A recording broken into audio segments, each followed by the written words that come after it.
¿Alguna vez te has preguntado por qué, en muchas situaciones, personas de buen corazón enfrentan grandes adversidades?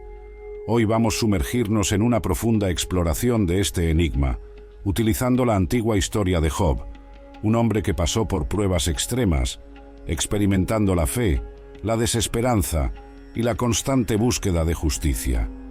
Pero antes de continuar, imagina que esta historia ancestral puede contener revelaciones sorprendentes que se aplican directamente a nuestras vidas hoy en día. Prepárate para reevaluar tus creencias sobre los desafíos, la fe y el concepto de justicia divina. La historia de Job tiene lugar en una tierra distante llamada Uz, donde vivía un hombre próspero e íntegro llamado Job. Era un hombre de gran moralidad y profundamente devoto a Dios. Job tenía una familia numerosa, con 7 hijos y 3 hijas, y sus bienes materiales eran vastos: 7.000 ovejas, 3.000 camellos, 500 pares de bueyes, 500 asnas, además de numerosos sirvientes. Su prosperidad y rectitud le hacían ser ampliamente respetado como el mayor de todos los hombres de Oriente.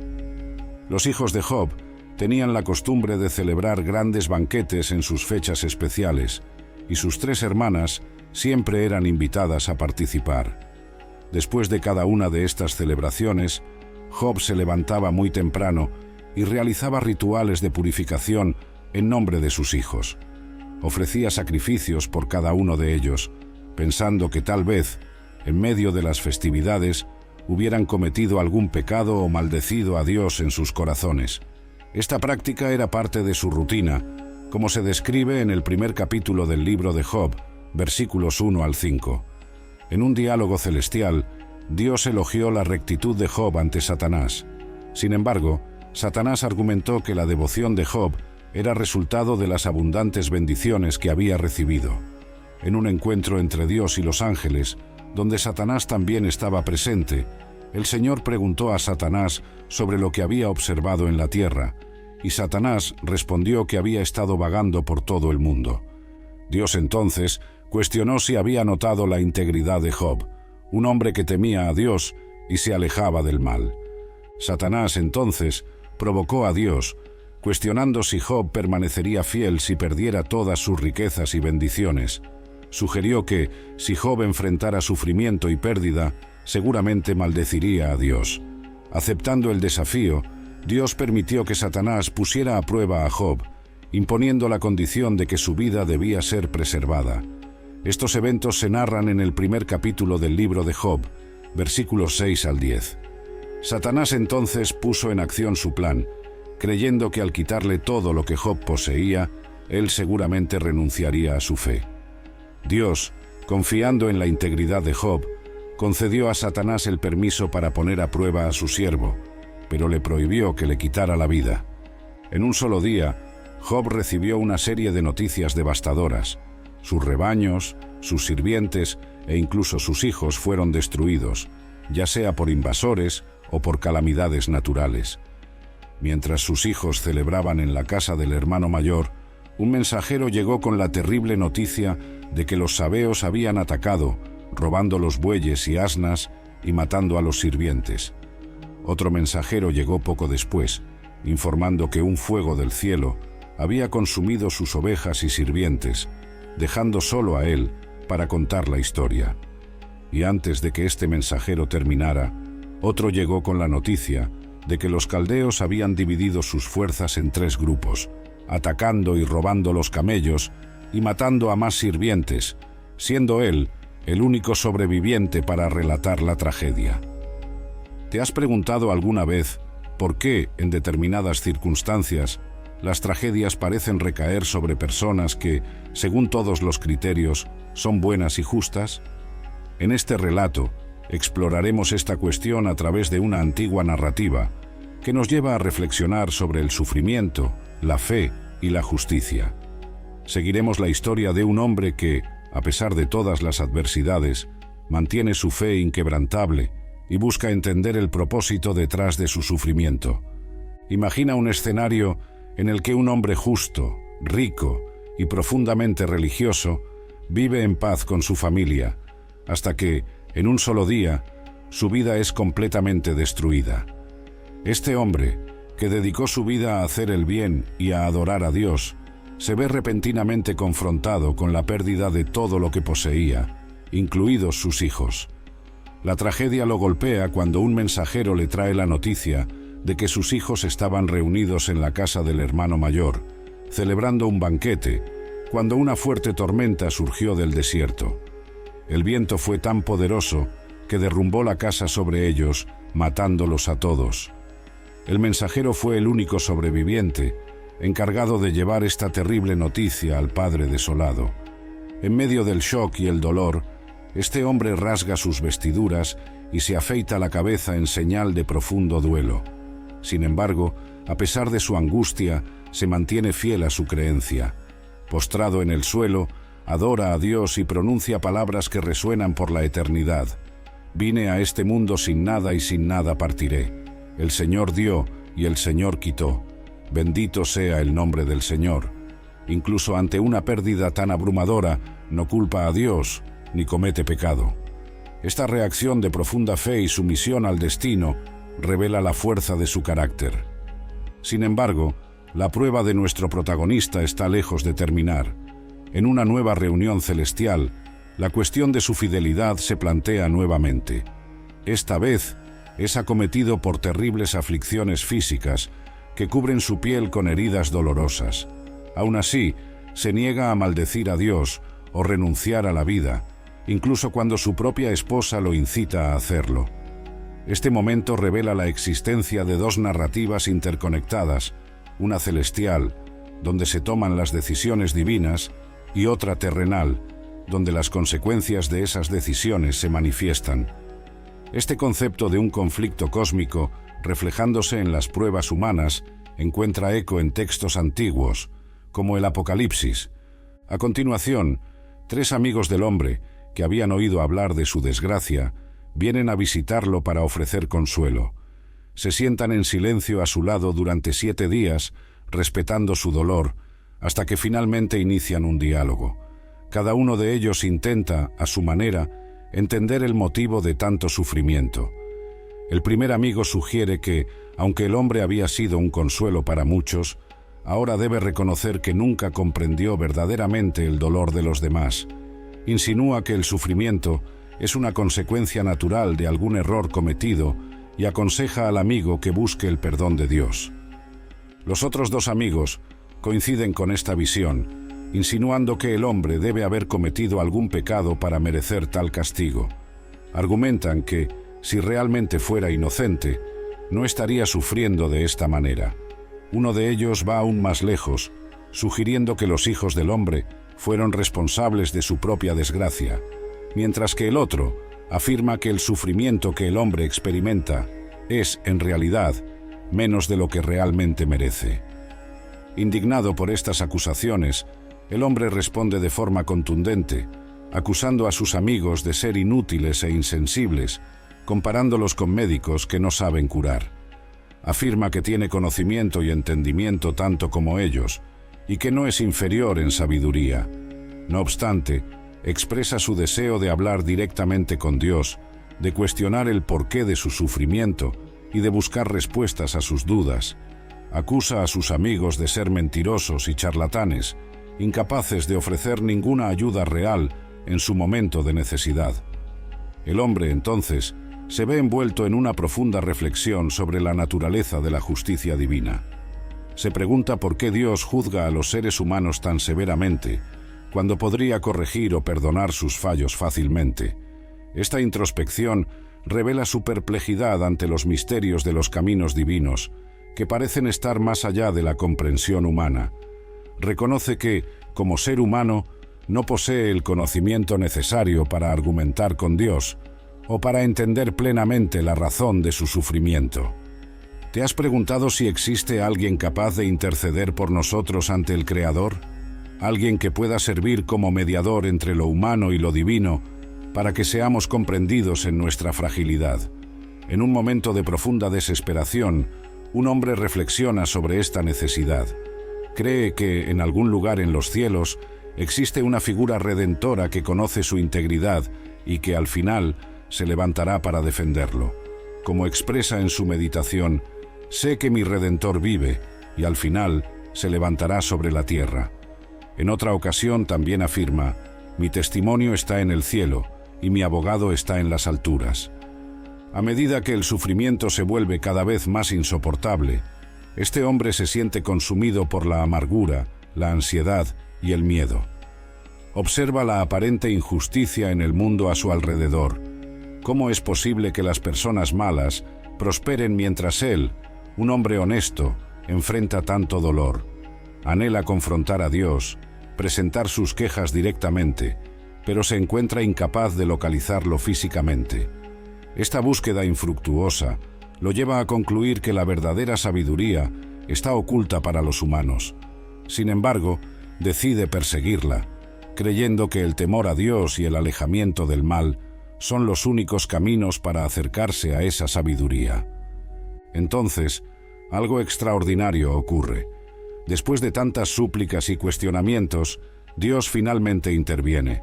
Durante todo este período, el hombre había clamado a Dios, pidiéndole 36 veces que se manifestara, y ahora su petición es atendida. En medio de una poderosa tormenta, Dios habla con él. Pero, curiosamente, hay un tono irónico en la forma en que Dios se dirige al hombre. Dios le recuerda que Él es el creador de todas las cosas, detallando su magnífica obra de crear y sustentar el mundo. Le pregunta al hombre si él podría hacer algo similar, poniéndolo en una posición de reflexión. Dios finaliza su intervención cuestionando la audacia del hombre al querer juzgar los caminos divinos, como si Dios debiera explicaciones a una criatura mortal. Ante esta revelación, el hombre se siente pequeño e insignificante. En su respuesta, reconoce que es indigno de contestar o de responder a Dios. Admite que habló una vez, pero no tiene respuesta, y habló 2 veces, pero prefiere no hablar más. En el segundo encuentro, Dios cambia el enfoque de su discurso. En lugar de hablar sobre su obra como creador, menciona a 2 de sus criaturas, el hipopótamo y el cocodrilo. De manera casi humorística, Dios pregunta al hombre qué piensa sobre estas bestias impresionantes, sugiriendo que tal vez ellas posean las respuestas a los grandes dilemas de la vida. Este momento sirve para recordar al hombre que su comprensión es limitada. No puede entender plenamente ni a Dios, ni al complejo mundo animal, y mucho menos el intrincado mundo moral. La lección que Dios desea transmitir es clara: ¿por qué intentas discutir conmigo? El hombre entonces reconoce la omnisciencia divina y admite que ningún plan de Dios puede ser frustrado. Finalmente comprende que cuestionar a Dios fue un error. En un acto de profunda humildad, se arrepiente en polvo y cenizas, reconociendo su insignificancia ante el poder divino. Aunque esta experiencia fue humillante para el hombre, también resuelve la cuestión central de su angustia: la reconexión con Dios. Este diálogo entre lo humano y lo divino ofrece un clímax profundo e inesperado para la narrativa. En el epílogo de la historia, el texto cambia de poesía a prosa y vemos una transformación completa en la vida del hombre. Cuando finalmente comprende que no debe culpar a Dios por lo que le ha sucedido, Dios restaura todo lo que había perdido: su familia, sus bienes y su prosperidad. Ahora tiene 7 hijos y 3 hijas. Sus rebaños son más numerosos y sus riquezas son aún mayores que antes. El hombre es rehabilitado como siervo de Dios, mientras que sus amigos, que habían ofrecido consejos equivocados, son fuertemente reprendidos por Dios. No hablaron correctamente sobre el hombre, y esto sirve como una advertencia para no tomar sus palabras como verdades absolutas. A pesar de las 2 rondas de diálogo entre Dios y el hombre, notamos que Dios nunca responde directamente a las preguntas del hombre, ni revela la razón detrás de sus sufrimientos. No necesitaba saber lo que ocurría en los cielos, pues Dios tenía sus razones para permitir que él pasara por tales pruebas. Es interesante notar la diferencia entre la comprensión judía y cristiana de esta historia. En el tiempo del Antiguo Testamento, los judíos no interpretaban las dificultades de la vida en función de la eternidad. Creían que la justicia de Dios debía manifestarse en esta vida, ya que, después de la muerte, tanto los buenos como los malos, iban al mismo lugar, el Sheol, una existencia sombría donde los espíritus descansan. Esta perspectiva contrasta con la visión cristiana, que introduce la idea de un juicio final y una justicia eterna. Los cristianos ven el sufrimiento bajo una óptica diferente, percibiéndolo a través de la perspectiva mayor del cielo, revelada por la obra de Cristo. Para ellos, las pruebas de este mundo son pequeñas en comparación con la vida eterna que les espera en el paraíso. Por eso, en el libro de Job, solo hay breves menciones sobre la vida después de la muerte. En un momento, Job menciona que verá a Dios después de su muerte, pero este no es un tema recurrente en el libro, y no tiene certeza de cómo sucederá. La narrativa del libro de Job se divide en dos tramas principales, la celestial y la terrenal. La historia comienza con la trama celestial, donde Dios está reunido en el cielo con Satanás y otros seres celestiales. Entre estos ángeles había uno cuyo papel era ser el acusador, quien presentaba a Dios informes sobre los pecados de los humanos. Satanás, en este contexto, se había vuelto extremadamente cínico, creyendo que nadie podría amar a Dios de forma desinteresada. Estaba convencido de que los seres humanos solo adoraban a Dios por las bendiciones que Él concedía. Durante esta reunión, Dios pregunta a Satanás si, en sus viajes por la tierra, encontró a alguien como Job, un hombre que lo ama genuinamente, no por interés, sino por quien Dios es. Satanás responde con desdén, argumentando que si Dios retirara las bendiciones de Job, él rápidamente blasfemaría contra Dios, como cualquier otra persona haría. Este diálogo da inicio a una especie de apuesta cósmica, donde la fe y la integridad de Job serían puestas a prueba. La tensión es un elemento esencial en cualquier narrativa dramática, y esta historia no es la excepción. Job, sin embargo, no tiene conocimiento de esta apuesta celestial, a diferencia del lector, que es informado sobre ella desde el principio. Esto es crucial, pues si Job lo supiera, la prueba de su fe no tendría el mismo impacto. Esta escena inicial también nos revela algo importante sobre Satanás. Él no posee la omnipresencia de Dios y no puede estar en todos los lugares al mismo tiempo. La mayor parte del libro está ocupada por la trama terrenal, donde Job debate con sus amigos sobre el origen de su sufrimiento. La razón de esto es que el sufrimiento de Job es el punto central de la historia. Sus amigos creen firmemente que él está sufriendo por causa de algún pecado que cometió, mientras que Job insiste en su inocencia, protestando que no hizo nada para merecer tal desgracia. El lector, por su parte, sabe que Job tiene razón, lo que crea un suspenso continuo, pues observamos a Job intentando defenderse mientras está inmerso en un sufrimiento indescriptible. Este dilema lleva a una cuestión importante que todos enfrentamos en algún momento. ¿Puedo seguir creyendo en un Dios bueno cuando todo parece estar saliendo mal? El libro de Job nos ofrece una respuesta a esta pregunta, siendo fundamental entender cuál fue el mayor dolor de Job para comprender el tema central de la historia. Para Job, el sufrimiento fue una combinación de varias formas de dolor. Físicamente, fue afligido con terribles heridas de la cabeza a los pies, sintiéndose exhausto y soportando un dolor insoportable. Socialmente, su condición y las tragedias que lo golpearon lo transformaron en un paria. La gente evitaba encontrarse con él, prefiriendo ignorarlo, e incluso los jóvenes se burlaban de él. Job se veía aislado, sentado en un montón de cenizas en la periferia de la ciudad, completamente marginado. Además del dolor físico, Job enfrentaba una tortura mental al intentar entender por qué todas estas calamidades estaban ocurriendo con él. No podía encontrar una razón en su pasado que justificara tanto sufrimiento. Sin embargo, el sufrimiento espiritual de Job era aún más profundo. Sentía que Dios se había alejado de él, lo que para él era insoportable. Job clamaba a Dios, implorando que él lo encontrara, hablara con él y le explicara lo que estaba sucediendo. El dolor más aplastante para Job no era físico ni mental, sino espiritual. la sensación de que Dios estaba distante e indiferente a su sufrimiento. Cuando Job finalmente tuvo la oportunidad de hablar con el Creador, el desenlace fue sorprendentemente diferente de lo que había imaginado. En el contexto de la fe cristiana, el libro de Job puede interpretarse a la luz del Nuevo Testamento. Así como Dios permitió que su Hijo, Jesús, sufriera la muerte en la cruz, cuestionando en su momento de agonía: «Dios mío, ¿por qué me has abandonado?». Job tampoco recibió una explicación clara sobre el motivo de sus pruebas. Esto sugiere que incluso el Hijo de Dios, bajo el peso aplastante del sufrimiento, tuvo dificultad en ver el propósito de su dolor. Sin embargo, los cristianos creen que la vida no termina con la muerte y que no todos los misterios del sufrimiento necesitan resolverse en esta vida.